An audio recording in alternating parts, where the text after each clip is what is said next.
Hello সবাইকে, কেমন আছো সবাই? আশা করছি সবাই ভীষণ ভালো আছো, আর আমিও কিন্তু ভীষণই ভালো আছি। আর আজকে কিন্তু তোমাদের সঙ্গে চলে এসেছি নতুন একটা রেসিপি শেয়ার করব বলে। আজকে কিন্তু শেয়ার করতে চলেছি কি বলো তো, আজকে শেয়ার করব dhaba style chicken curry recipe. হ্যাঁ, ঠিকই শুনেছো, dhaba style chicken curry recipe. আমরা রোড সাইড যে ধাবাগুলো দেখি, তো সেখানকার চিকেন কারিটা যতটা টেস্টি হয় আমিও কিন্তু চেষ্টা করব সেইভাবেই তোমাদের সঙ্গে চিকেন কারি রেসিপিটা আজকে শেয়ার করার। আর দেখতেই পাবে যে কতটা সহজ পদ্ধতিতে আর কতটা কম সময়ে মাংস, আলু সব কিছুই কত সুন্দর পারফেক্টভাবে সেদ্ধ হয়ে যায়। তো দেখতেই পাচ্ছ, আর রেসিপিটা আজকে কিভাবে আমি রেডি করেছি সেটা সম্পূর্ণটাই তোমাদের সঙ্গে শেয়ার করব। আর খুবই শর্ট টাইমে কিভাবে তোমরা এত সুন্দরভাবে dhaba style chicken curry recipe তৈরি করবে, তো সেই জন্যই কিন্তু আজকে ভিডিওটা বানিয়েছি। তো চলো ভিডিওটা দেখতে থাকো। Dhaba style chicken curry recipe রান্না করার জন্য আমি কিন্তু এখানে আলুগুলোকে এরকম দুটো ভাগ করে কেটে নিয়েছি। তো দেখতেই পাচ্ছ বেশ বড় বড় করেই কেটে নিয়েছি। আর সাথে আছে রসুন আর আলুটা আমি কিন্তু দুটোই ভেজে নেব। কড়াইতে সর্ষের তেল দিয়ে দিয়েছিলাম, আর তারপরেই আমি কেটে রাখা আলুগুলো কড়াইতে দিয়ে দিয়েছি। আর এই রান্নাটা কিন্তু আমি সম্পূর্ণটাই সর্ষের তেলেই রান্না করব। তো দেখো, কড়াইতে আলু দেওয়ার পরে একটু আলুগুলো একটু ভালো করে নাড়িয়ে নিচ্ছি। আর আলুগুলো কিন্তু একটু হালকা ব্রাউন কালার হয়ে আসলেই নামিয়ে নেব। তো দেখো, তার আগেই আমি আলুর মধ্যে একটু নুন দিয়ে দিলাম, যাতে আলুটার মধ্যে ভালো করে নুনটা ঢোকে। তো সেই জন্যই নুনটা দিয়ে দিলাম। আর নুনটা দেওয়ার পরেও আরেকটু ভালো করে মিশিয়ে নিচ্ছি, যাতে নুনটা আলুর গায়ে ভালো করে লেগে যায়। আর তারপরে কিন্তু আমি আলুটাকে 10 মিনিটের জন্য ঢেকে দেবো। আলুটাকে ঢেকে দিয়েছি 10 মিনিটের জন্য, যাতে আলুটা প্রপারভাবে সেদ্ধ হয়ে যায়। আর এখানে কিন্তু আমি এরকমভাবে দেখো পেঁয়াজ কেটে রেখেছি, আর এখানে রেখেছি টমেটো কেটে, আর এখানে রেখেছি আদা রসুন। আর এদিকে তো চিকেনের জন্য তো চিকেনটা লাগবেই, মানে ধাবা স্টাইল চিকেন কারির জন্য তো চিকেনটা আমাদের মাস্ট লাগবেই। এখানে কিন্তু চিকেনের সব রকম পিসই আছে। তোমরা চাইলে বড় বড় করে সুন্দরভাবে পিসগুলো করে নিতে পারো। আমি এখানে সব রকম ধরনেরই চিকেন নিয়েছি, মানে সব ধরনেরই পিস নিয়েছি। আর এইদিকে অন্য একটা কড়াইতে আমি একটু ঘি দিয়ে দিলাম, আর ঘিটা দিয়েছি, আর তার মধ্যেই দিয়ে দিয়েছি সর্ষের তেল আর ঘিটা দিয়ে দিয়েছি। আর ওই দিকে কিন্তু অন্য একটা কড়াইতে আলুটা কিন্তু আমি ভাজতে বসিয়ে দিয়েছি। আর এইদিকে আমি আর একটা পাত্র নিয়ে নিয়েছি বা কড়াই নিয়ে নিয়েছি, আর তার মধ্যে দিয়ে দিয়েছি সামান্য ঘি, আর দিয়ে দিয়েছি সর্ষের তেল।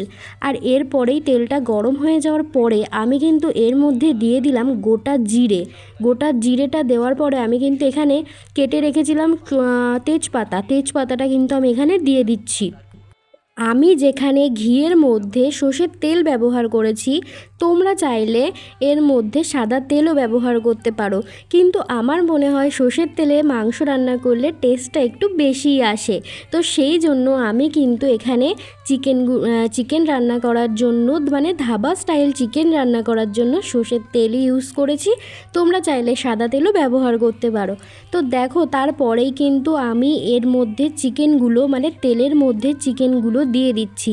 চিকেনটা কিন্তু আমি এরকম কাঁচা অবস্থাতেই তেলের মধ্যে দিয়ে দিলাম। আর এরপরে আমি কিন্তু চিকেনটাকে ভালো করে একটু মিশিয়ে নিচ্ছি। আমি কিন্তু এখনও পর্যন্ত চিকেনের মধ্যে কোনো রকম নুন বা হলুদ কোনো কিছুই ব্যবহার করিনি। তো দেখো, চিকেনটাকে একটু ভালো করে নাড়িয়ে চাড়িয়ে নিচ্ছি, মানে প্রথমে একটু নাড়িয়ে নিতে হবে যাতে কড়াইয়ের গায়ে লেগে না যায়। তো সেই জন্যই কিন্তু একটু ভালো করে নাড়িয়ে নিচ্ছি। আর কড়াইটা কিন্তু একটু ভালো করে গরম করে নেবে, না হলে কিন্তু চিকেনগুলো কড়াইয়ের গায়ে লেগে যেতে পারে। আমি কিন্তু এরকম ধাবা স্টাইল চিকেন কারি এই ফার্স্ট টাইম ট্রাই করছি, মানে নিজেও ফার্স্ট টাইম ট্রাই করছি, আর ফার্স্ট টাইম তোমাদের সঙ্গেও শেয়ার করছি। আর দেখো, কথা বলতে বলতে এই চিকেনটা একটু ভালো করে তেলের সঙ্গে মিশিয়ে নেওয়ার পরে, একটু নাড়িয়ে চাড়িয়ে নেওয়ার পরে আমি কিন্তু এর মধ্যে দিয়ে দিলাম সামান্য পরিমাণ নুনটা একটু সামান্য পরিমাণ দিয়ে দিয়েছি, আবার পরে দেব।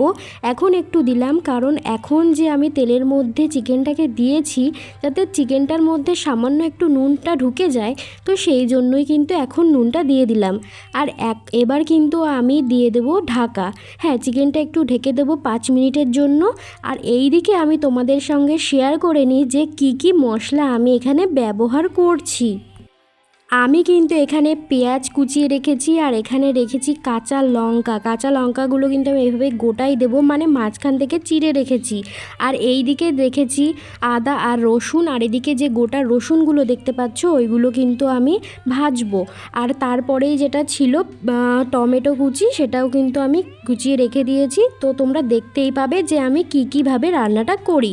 তো কী মশলা লাগবে তোমাদেরকে বলেই দিলাম, আর আর কী লাগবে সেটা তোমাদের সঙ্গে রান্না করতে করতে শেয়ার করব।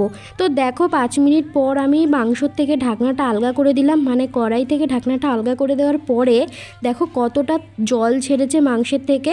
তো জলটা ছেড়েছে আর আমি এখন কিন্তু গ্যাসের ফ্লেমটা একদম হাই করে রেখেছি। তো দেখতেই পাচ্ছ এবারে কিন্তু আমি দিয়ে দেবো পেঁয়াজ কুচিগুলো। হ্যাঁ, এবারে পেঁয়াজ কুচিগুলো দিয়ে দেবো। পেঁয়াজগুলো কিন্তু আমি এরকমভাবে কুচিয়েছি যাতে দেখতেও সুন্দর লাগে আর খেতেও ভালো লাগে। যেহেতু তোমাদেরকে বললাম যে এটা কিন্তু ধাবা স্টাইল চিকেন কারি রান্না হচ্ছে, সেই জন্য কিন্তু আমি একটু অন্যরকম করার তোমাদের সাথে চেষ্টা করেছি। তো দেখো সেই জন্যই কিন্তু আমি পেঁয়াজটা এরকমভাবে কেটেছি, আর পেঁয়াজটা কিন্তু মাংসের সঙ্গে এবার ভালো করে মিশিয়ে নেওয়ার পালা। আর এই ধাবা স্টাইল চিকেন কারি রেসিপিটা তোমরা কিন্তু রুটি, নান, পরোটা, লুচি সব কিছুর সঙ্গেই ট্রাই করতে পারবে। তো লাস্ট অবধি সেই জন্য কিন্তু তোমাদেরকে দেখতে হবে যে আমি কিভাবে এটাকে রেডি করলাম। আর এবারে কিন্তু আমি যেই টমেটো কুচিটা ছিল সেটা কিন্তু দিয়ে দিয়েছি, আর এখানে দিয়ে দিলাম চিড়ে রাখা কাঁচা লঙ্কা। আমি কিন্তু এখানে অনেকটা পরিমাণ লঙ্কা ব্যবহার করেছি। তোমরা চাইলে তোমাদের স্বাদ অনুযায়ী মানে লঙ্কাটা ব্যবহার করবে, কারণ আমাদের একটু ঝালের প্রয়োজন হয় বেশি, মানে আমরা একটু ঝাল খেতে পছন্দ করি। তো সেই জন্যই কিন্তু আমি লঙ্কাটা এখানে বেশি করে দিয়েছি। আর হ্যাঁ, এই সমস্ত স্টাইলে মানে ধাবা স্টাইলের রান্নায় মানে একটু চিকেন কষায় যদি তুমি ঝাল না দাও তাহলে কিন্তু ভালোও লাগবে না। তো সেই জন্যই কিন্তু আমি একটু লঙ্কাটা বেশি পরিমাণ দিয়েছি। আর এবারে কিন্তু আবারও ঢেকে দেওয়ার পালা। এবারে কিন্তু আমি ওরকম আগের মতনই 5-7 মিনিট ঢেকে রাখবো, আর তারপরে আলগাটা করব। তো দেখো আলগা করে দেওয়ার পরে কতটা সুন্দর লাগছে। এমনিতেই কিন্তু এরকমভাবে দেখতে একটা অন্য রকমই লাগছে, তাই না? দেখো চিকেনটা দেখতে এখনই কতটা সুন্দর লাগছে, আর খেতেও কিন্তু ঠিক ততটাই টেস্টি হবে। তো সেই জন্য আমার সঙ্গে কিন্তু তোমাদেরকে থাকতে হবে আর সম্পূর্ণ ভিডিওটা দেখতে হবে। তো দেখো তেলও কিন্তু ছাড়তে শুরু করে দিয়েছে, আর এবারে কিন্তু মশলাগুলো দেওয়ার পালা। তো আমি এখানে আদা রসুন বাটাটা প্রথমে দিয়ে দিয়েছি, তারপরে দিয়ে দিলাম জিরে বাটা। তো আদা রসুন বাটা, জিরে বাটা, আর তারপরে কিন্তু আমি দিয়ে দিলাম গোলমরিচ বাটা। এবারে কিন্তু আমি দিয়ে দিচ্ছি সামান্য হলুদটা কিন্তু আমি প্রথমে একদমই ব্যবহার করিনি, সেই জন্য কিন্তু এখনও পর্যন্ত তোমরা চিকেনের কালারটাই দেখোনি। তো সেই জন্য আমি কিন্তু এখানে পরিমাণ মতো হলুদ দিয়ে দিয়েছি, আর এখন দিয়ে দেবো পরিমাণ মতো লবণ। তো লবণ, হলুদ আর সম্পূর্ণ মশলাগুলো দিয়ে এবারে কিন্তু কষানোর পালা। তো দেখো আমি যে মশলাগুলো এখন দিয়েছি এবারে কিন্তু সেটাকে ভালোভাবে একদম মিশিয়ে নিতে হবে, আর খুব সুন্দরভাবে কষাতে হবে। একটু ধৈর্য সহকারে একটু সময় নিয়ে ভালোভাবে সুন্দর করে তোমাদেরকে কিন্তু এই মশলাটা কষাতে হবে। তো দেখতেই পাচ্ছ লবণ, হলুদ আর মশলাগুলো দেওয়ার পরে চিকেনের কালারটা কতটা সুন্দর এসেছে। তো দেখাই যাচ্ছে তেলও ছেড়ে দিয়েছে। তো দেখো লুকটা কতটা দারুণ আর কতটা সুন্দর হয়েছে। আর এইভাবে ঢেকে ঢেকে করতে করতে কিন্তু মানে মশলা কষাতে কষাতে আমার কিন্তু মাংসটাও প্রায় সেদ্ধ হয়ে গিয়েছে, প্রায় কি পুরোটাই সেদ্ধ হয়ে গিয়েছে। তোমরা দেখেই বুঝতে পারছো, আর দেখতে পাচ্ছ কতটা তেল ছেড়ে দিয়েছে। এবারে কিন্তু একটু পরিমাণ জল দেওয়ার পালা। হ্যাঁ, একটু সামান্য জল দিয়ে দেবো, আর তার আগেই দিয়ে দেবো কাশ্মীরি লঙ্কার গুঁড়ো। একটু তো কালারের প্রয়োজন, তাই না? তো সেই জন্য কিন্তু আমি এখানে কাশ্মীরি লঙ্কার গুঁড়োটা ব্যবহার করছি। তোমরা চাইলে এটা টোটালি স্কিপ করে যেতে পারো। আমার মনে হলো যে এটা একটু দিলে কালারটা ভীষণই সুন্দর আসবে। তো সেই জন্যই কিন্তু আমি এই কাশ্মীরি লঙ্কার গুঁড়োটা ব্যবহার করলাম। আর কাশ্মীরি লঙ্কার গুঁড়োটা দেওয়ার পরে আমি কিন্তু এখানে দিয়ে দিলাম ধনে গুঁড়ো। তো ধনে গুঁড়োটা দেওয়ার একটাই কারণ যে মুরগির মাংস কিন্তু অনেক সময় একটা আষ্টে গন্ধ বেরোয়। তো সেই জন্য কিন্তু তোমরা যদি তরকারির মধ্যে মশলা হিসেবে মানে চিকেনের মধ্যে যদি ধনে গুঁড়োটা ব্যবহার করো তাহলে কিন্তু সেই আষ্টে গন্ধটা একদমই থাকে না। তো সেই জন্য কিন্তু ধনে গুঁড়োটা আমি সামান্য পরিমাণ দিয়ে দিলাম। তো তারপরে দেখো তেল তো ছেড়ে দিয়েছে, আর আলু আর রসুনটা যে আমি ভেজে নিয়েছিলাম অন্য একটা কড়াইতে সেটা কিন্তু এবার আমি দিয়ে দেব। আর দেখো রসুন আর আলুটা আমি কিন্তু একদম কড়া করে ভেজে নিয়েছি, আর আলু আর রসুন দুটোই কিন্তু একদমই সেদ্ধ হয়ে রয়েছে। তো আলুর মধ্যে ভালো করে যাতে ঝোলটা বা এই মশলাটা ঢুকে যায় সেটার জন্যই কিন্তু আমি এখনই দিয়ে দিলাম। আর এটা দিয়ে ভালো করে এবার নাড়ানোর পালা, মানে একটু রয়ে শোয়ে কষানোর পালা। আর এবারে কিন্তু আমি দিয়ে দিলাম মশলা ধোয়া সেই জলটা, মানে মশলা ধোয়া জলটা দিয়ে দিয়েছি। আর এখনই দেখো কতটা সুন্দর লাগছে। তো এরপরে কিন্তু আরেকটু ভালো করে আমাদের কষিয়ে নিতে হবে। এই চিকেনটাকে ভালো করে একটু কষিয়ে এবারে কিন্তু ঢেকে দেওয়ার পালা। তো সেই কারণে আমি ঢেকেও দিয়েছিলাম 6-7 মিনিটের জন্য।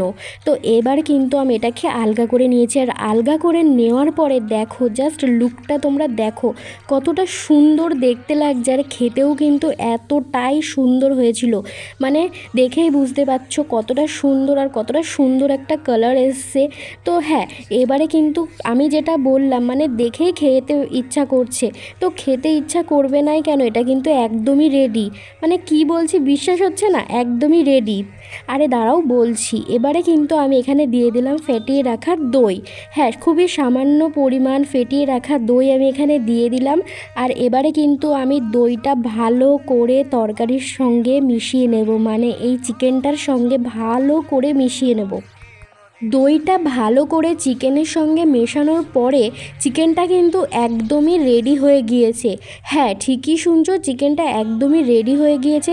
তাহলে তোমরা ভাবছো তাহলে তোমার ভিডিওটা এত কেন লং হলো। আচ্ছা, এখন আমি বলবো যে আমার ভিডিওটা কেন এত লং হলো। চিকেনটা যদি এখনই রান্না হয়ে গিয়ে থাকে সম্পূর্ণভাবে তাহলে আমার ভিডিওটা এতটা বড় হওয়ার একটাই কারণ আমি কিন্তু এটা কোনো রকম রুটি বা লুচি বা নান কোনো কিছু দিয়েই খাবো না। মানে আমি কিন্তু এটা রাইস দিয়ে খাওয়ার জন্যই রেডি করছি। সেই জন্য কিন্তু আমাকে একটু গ্রেভি রাখতে হবে। সেখানে আমি এখানে একটু জল ব্যবহার করব, তাই আমার ভিডিওটা কিন্তু তোমরা এতটা লং দেখতে পাচ্ছ। আর তোমরা যারা এটাকে মানে লুচি, রুটি বা পরোটা, নান যা কিছু মানে এই সমস্ত জিনিস দিয়ে যদি তোমরা খেতে চাও তাহলে কিন্তু তোমরা এই আমি যেই প্রসেসে রেখেছিলাম মানে এতক্ষণ মানে একটু কষা কষাভাবে, তো এখানেই কিন্তু তোমরা গরম মশলা দিয়ে নামিয়ে নিতে পারো। কিন্তু আমি যেহেতু বললাম এটা রাইস দিয়ে খাবো, তো সেই জন্য কিন্তু আমি এখানে একটু জল ব্যবহার করেছি যাতে একটু গ্রেভিটা থাকে। তো দেখ, তরকারির মধ্যে জলটা দেওয়ার পরে আমি কিন্তু এটাকে 10 মিনিটের জন্য ঢেকে দিয়েছিলাম। আর তারপরে দেখো মানে গ্রেভিটা কতটা ঘন হয়ে এসেছে, আর তেলটাও কিন্তু ভালোই ছেড়েছে। তো এবার এটা কিন্তু রাইস দিয়ে খাওয়ার জন্য একদমই পারফেক্ট। হ্যাঁ, এটা যারা রাইস দিয়ে খেতে চাইছো তাদের জন্য একদমই পারফেক্ট। নর্মাল আমরা চিকেন যেভাবে রান্না করি বা খাই সেরকম কিন্তু একদমই হয়নি। এটা কিন্তু একদমই ধাবা স্টাইল চিকেন কারি রেসিপিই হয়েছে। তো হ্যাঁ, নর্মাল আমরা চিকেন যেরকম রান্না করি সেরকম একদমই নয়। তো তোমরা বাড়িতে একবার হলেও ট্রাই করবে। আর আমি কিন্তু এর ওপর থেকে দেখো গরম মশলা ছড়িয়ে দিয়েছি। আর এবারে দেখো কতটা সুন্দর লাগছে। তো ভিডিওর একেবারে শেষ পর্যাতেই চলে এসেছি বলতে গেলে চলে। তো তোমাদেরকে বলে রাখি, তোমরা আমার ভিডিওগুলো যারা পছন্দ করছো তারা আমার চ্যানেলটাকে অবশ্যই সাবস্ক্রাইব করবে আর আমার পাশে থাকবে। আর ভিডিওগুলো দেখার জন্য তোমাদের তো অনেক অনেক ধন্যবাদ। তো তোমরা যারা কমেন্ট করো, সাবস্ক্রাইব করো, তাদের মানে কমেন্ট পড়তে আমার ভীষণ ভালো লাগে। তো কথা বলতে বলতে দেখো রান্নাটাও কমপ্লিট হয়ে গেছে। আর এবারে কিন্তু আমি একটা পাত্রে চিকেনটাকে ঢেলে নেব। তো দেখতেই পাচ্ছ চিকেনটাকে কিন্তু ঢেলে নিচ্ছি। আর হ্যাঁ, তোমরা কিন্তু অবশ্যই একবার হলেও বাড়িতে এটা ট্রাই করবে। খুবই অল্প সময়ে তোমরা এই সুস্বাদু মানে dhaba style chicken curry recipe বাড়িতে তৈরি করে ফেলতে পারবে। আর এবার হলো আসল কাজ, মানে এতক্ষণ ধরে যে আমি চিকেনটা রান্না করলাম, তো চিকেনটা খেতে কতটা সফট হয়েছে আমি যে চিকেনগুলো এইভাবে দেখাচ্ছি তোমরা কিন্তু দেখেই বুঝতে পারবে যে আলুটা কতটা সুন্দরভাবে সেদ্ধ হয়েছে। আর এই যে গোটা রসুনটাকে দেখো কতটা সুন্দরভাবে এটা সেদ্ধ হয়েছে, যে এতটা নরম হয়েছে দেখেই বোঝা যাচ্ছে। আর মাংসগুলো তো ধরার সঙ্গে সঙ্গেই মানে ছাড়িয়ে আসছে, তো দেখতেই পাচ্ছ কতটা সুন্দর হয়েছে। তো ভিডিও ভালো লাগলে অবশ্যই পাশে থাকবে। টাটা।